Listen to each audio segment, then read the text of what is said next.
Now to Virginia Beach. Here's a look at the old explosives found on Shorehaven Drive just west of Great Neck Road. Chopper 10 flew over that area this afternoon. About a dozen homes were evacuated while bomb squads worked to safely detonate the explosives. Once again, this is just off of Great Neck Road on Shorehaven Drive. 10 on your side's Lauren Compton was the first at the scene today. So Lauren, how did the dynamite get there? Nicole, that's a question a lot of people have been wondering today. And as I've been out here on the scene talking to other residents, they've told me that the house where these explosives were found is an extremely old house. It dates back to the 1900s. Now, that's a time when the original homeowner could have easily bought an explosives at a local hardware store. But what's most disturbing to people out here, Nicole, is the fact of how close they were to this dynamite sticks just a few days ago.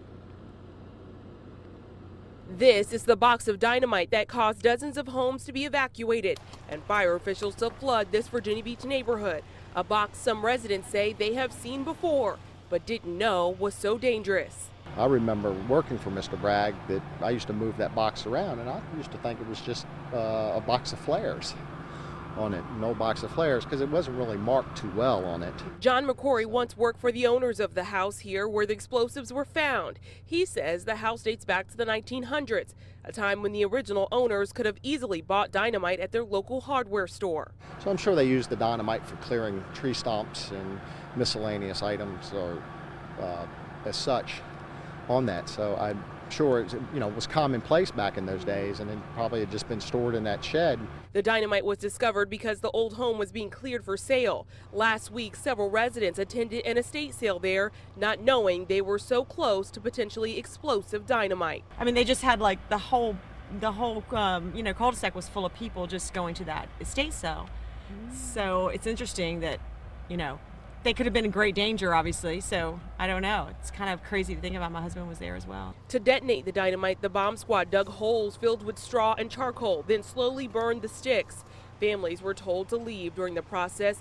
Many stood around waiting for answers. Several residents say they didn't mind the inconvenience, though, because of how dangerous this situation could have been. Well, I just appreciate them looking out for our well-being, so I just see it as them doing their job, so.